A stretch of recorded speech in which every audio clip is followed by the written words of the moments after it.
So we saw Vlad on the panel this morning, Vlad from developing the game War Riders. So what title have we got here? Building a smart contract system for a future in-game economy. All sounds very technical. Oh, t-shirts as well. There's going to be loot, isn't it? Good. You've got your flicker around. Thanks. Good. Hey guys, how are you today? Good? Bad? Good. Good. You guys enjoying the conference? Yes. Yes? I only hear like a few people. The others are not enjoying, or what's going on? That conference sucks. All right. My name is Vlad. I'm the CEO and co-founder of Cardified. We are a venture-funded startup out of North America. We're based in Washington, D.C. We were founded in 2015. We went through one of the top accelerators in New York, and we're VC funded by ERA and AU Venture Fund. So my talk today is about designing smart contracts for future in-game economy, because as you guys know, you have to build smart contracts now, but you don't know how the game is going to evolve later. So we are the company behind, can you still hear me?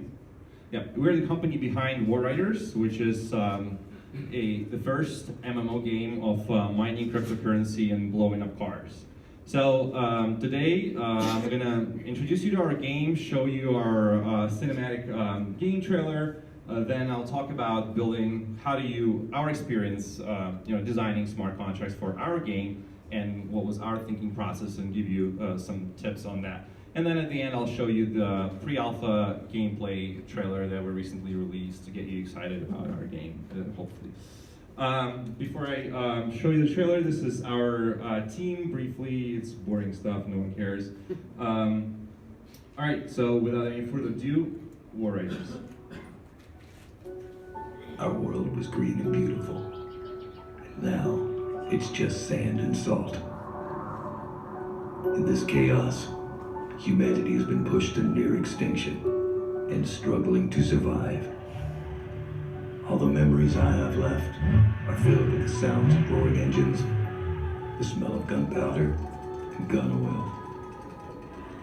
oil. All other form of money is gone, except benzene, the last digital currency on Earth. And all people do in this sandpit is kill each other for it. But hey, when it comes to me and what's mine, I'll do the same damn thing to get it. So if you see me on the sand, stay out of my way.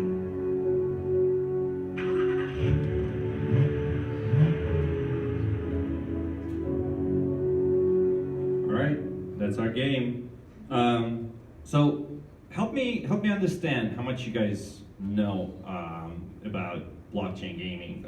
Raise your hand if you know what is the Ethereum smart contract. Oh, a lot of people. Multi-signature wallet. All right, fewer people. Non-fungible tokens. All right, people actually don't know what it is, but cool. 545 times 22. Just kidding. All right. Checking if you're asleep or not. All right, so while the secondary market turnover for gaming skins is going well above $50 billion, which means that this is basically the second-hand items exchanging hands, the value for the entire year. Popular games like Fortnite are reportedly generating $2 to $3 billion in revenue in 2018, which is massive. But who here knows, or take a guess, what is the percentage of players who spent at least some money on in-game Fortnite purchases? So whoever's going to guess right is going to get War Riders t-shirt, just the one that I'm wearing now. 6%. 2%? 6? Huh? 5. 5%. 85%. 85%. What? 3%. 6. 6? Any more guesses? All right, so it's actually 68.8%, which is massive. You know, you get the shirt? I mean, yeah, you were a little above, but yeah, 70% is, and it's a free-to-play game, right? That's a hell of a conversion, right? Now guess what was the most expensive War Riders vehicle sold for? You'll get a second t-shirt. Take a guess. In US dollars, not in Ether, US dollars. This is the Founder's Lambo. This is the most expensive car sold in our game. 2,000. Huh? 2,000. $2,000. All right. 10,000. 6,500. 6,500. 300. 5,000. 300. Any more guesses? 20K. 25,000. 20K. All right. So it was $2,200 for sure. You know, still a lot for a startup that's building its first game, right? Actually, like the majority of our exclusive cars were selling for anywhere between $500 and $1,000. Not too shabby. The total amount of vehicles sold since last fall was about 4,000. And we are also the top 5 most valuable token according to OpenSea, which is a marketplace for NFTs. So, now you guys understand how important it is to design your smart contracts correctly, because if you mess it up, these numbers will never happen. People will never trust you, and if you mess up your smart contracts, you may never even run any sales. So, what should you do if you want to build a game that utilizes blockchain for asset ownership? So, smart contracts are tricky. And you can build them to be immutable, which essentially means that they're bulletproof. They can be changed.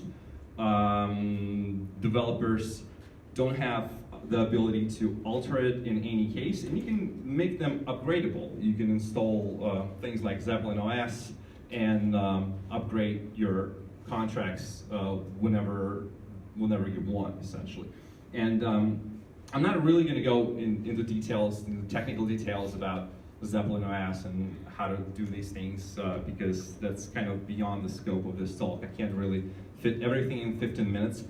But to kind of analyze what does the immutable contract mean is, if you look at the pros, it definitely gives players in the market assurances that the contract will never change. So if you set a price increasing algorithm, it will always keep increasing, and people know that you will not change that.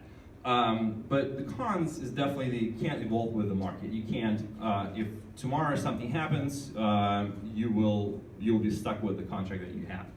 Upgradable contracts, on the other hand, they allow devs to constantly upgrade and evolve with the market. They can.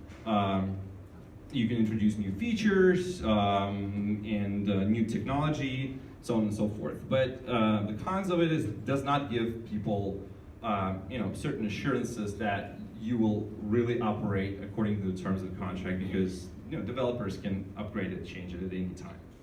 So the tip number 1 is to figure out if immutability is actually matters for your game and users.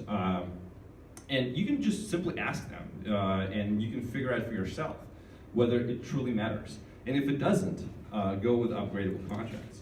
So to give you an example, at War Riders, we have a core pre-order contract. And the pre-order contract is immutable, bulletproof, and super secure. Like, unless you send a certain amount of ether to it and call a function, you will not get a car out of it. So try to hack it if you're interested in doing that. You won't be able to. And we have some supplemental contracts, such as our bulk buying contract. It's also immutable, but it's not that essential, and we can always substitute it. And in fact, we've done that multiple times. Just because we didn't like how it ran, but because all it does is just buying vehicles in batches from that main core contract. So tip number 2 is to make your core contracts bulletproof and connect other less secure contracts to it. I mean, don't make them less secure, but they can be upgradable. They can be less essential, but your core contracts, whatever you think your game truly depends on, or the economy of your game truly depends on, make it bulletproof. Don't forget about the business side, and this is one of the most important things out there. So figure out your target audience. Who they are, what they like, whether they, what kind of games they like playing. how much money are they willing to spend for your product? And you can directly ask them, what do they think the price point of that particular vehicle is? And some of them will not tell you, some of them will tell you, stupid numbers, but some of them will tell you correct numbers. And usually, if you run the statistics, you will see the correct number in the mean. And this is what we've done at WarWriters. And then calculate your profit margins. This is another important thing. If you're building a lot of NFTs, and actually the market unit economics matter here. It matters for you how much it's going to cost you to produce a certain item, to pay a 3D person to create it, or pay an artist to create it, and make sure your economics actually work. Make sure the numbers add up, and this is finance type of stuff. So build a business and revenue model, and this might seem obvious for some people, but a lot of companies actually don't do that. They think, hey, I'm building a game or I'm building a business, and I'm thinking that I'm going to make some money, but I don't know what's going to happen later. And if you just pull up your Excel spreadsheet and put some numbers together, and you can use that model later to benchmark your performance, for instance. I mean, the only thing you're going to know that this model is probably going to be wrong at the beginning of your startup, but it's better to have something and operate in the, because startups always operate in the extreme uncertainty, but it's always better to have something. Account for any currency volatility. You know that Ethereum is extremely volatile lately, and probably will be, and you need to figure out what are you going to do if the value of Ether jumps up or drops dramatically, and figure out what is going to happen with your smart contracts. Are people going to stop buying your items, or or the opposite? The items are going to be super cheap, so that you're going to drop the market value of these items. And account for any giveaways. Think if you're going to be making any giveaways later, and make sure to implement that in a smart contract. So here's the part about developers, teamwork, and this is like one of the most important things that we found at WarWriters, that engineers should work closely with business people. When we were building our smart contracts, our devs didn't always understand what business people were telling them. Sometimes there were confusions. They thought that this is how the contract should work, but in reality, the business people didn't see it differently, because you're essentially writing a legal contract between you and your customers. This is why you have to QA and audit your contracts. Make sure you go through your contracts with the developer, and they fully understand what you're asking them. And deploy a company multisig. Multisig is a special wallet that can own all your contracts that you're deploying, but it requires multiple signatures to be present in order to move the funds, or upgrade the contract, or do whatever action you're programming your smart contract. And you can give one of the keys to your CTO, for instance, and the second key will be in your CEO's hands. And every time CTO deploys something, the CEO should approve the transaction in order for it to happen. This is how you can mitigate some of the hacks. And if your private key has been exposed, you still have a second key to confirm. So it's harder to steal two keys from two different people than one key. And last but not least, hash out any legal concerns. So this is one of the also important things. Talk to a security attorney to take a look at your situation. Maybe they'll find out, they'll tell you that you're selling securities. And I think there's going to be a talk tomorrow on that topic about legal things, which is very interesting to attend. And the security laws will differ by country. So that's definitely advisable. And just to recap, first you have to figure out if your contracts, if you want to make your contracts immutable or upgradable. Your core contract should be bulletproof, as a rule of thumb. Harden them as, make them as bulletproof as possible. Know your target audience, know who your customers are, do the price survey, calculate your profit margins, build a business model, revenue model, see if the numbers add up, account for any currency volatility, giveaways.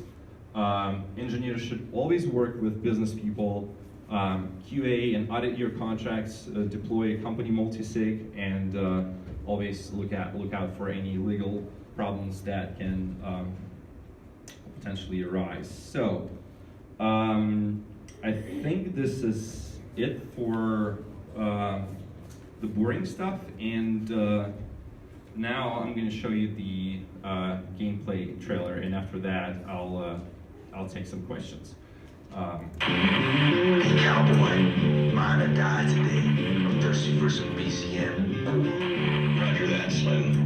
Beautiful day to kick some ass.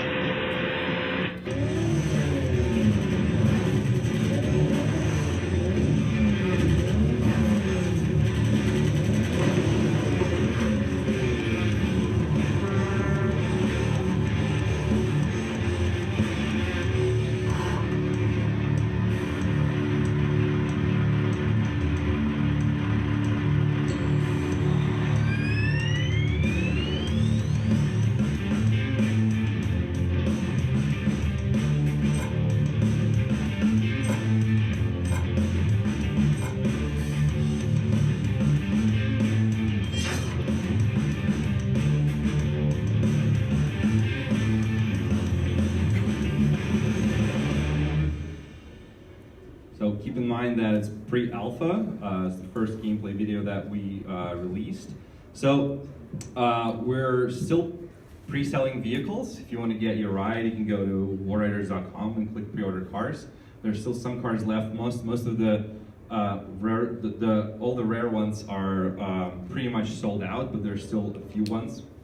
And also, if you guys mention us in your tweet, just tweet like whatever, hey, I saw cool game at Warriders at the Blockchain Gamer Connects conference today, we will pick one winner and we will send them a simple starter bundle, which is 2 SUVs and 2 war trucks.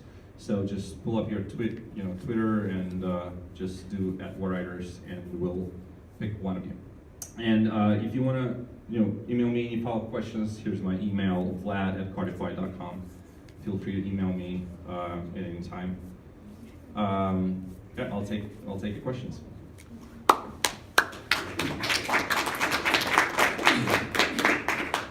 Okay, any questions for Vlad? Oh, yeah. Just lift the microphone again. And just tell us who you are. Hello, I'm Shirley from Imperial Throw. My question is on the marketing side. Since you had a great pre-sale, I was wondering, how did you get your initial users? Yeah, that's an interesting question. So at Warriders, we never paid for any advertising, and we never paid for any sponsored article or anything like that. It's kind of our policy because blockchain is there's a lot of scam, right? And there were a lot of like YouTube videos that are essentially just shilling stuff. And we said, no, we don't want that. We want only free press. And we are, even though we're not going to be getting, huge volumes, and but we're going to be honest, and we're going to build the user base that we actually want and we can attract. So we were starting with press releases. So a lot of our press releases were going really, really well. Then we had Discord bounties in our Discord and Telegram groups. So if you invite some users, you'll get free vehicle and stuff like that. And we use the power of community. Then another thing that gave us a huge kick was we were listed on Coinbase Wallet for like a week, and then Apple ordered to remove us, and CoinDesk wrote about us, and then on that Thursday evening, we just started seeing like huge amount of traffic. Like the cars were selling every 5 minutes. I think like even our Lambos broke down, so we couldn't like sell the Lambos. People were pissed off. But this is how it happened. But you know, we never touched any traditional marketing channels yet. But I'm pretty sure there's potential there as well. Anyone else? No? Good. Just timeline-wise, what are you looking at in terms of anything open for people to play? Anything in mind? So we're expecting an alpha version this winter/spring. So closer to end of February, beginning of spring. There will be something playable, hopefully. And the vehicle customization is going to be available next week, so you can already get your rides and customize it, change your color, put your logo on it, and stuff like that. Cool. Good. Thank you very much for that. Thanks. Right, so now...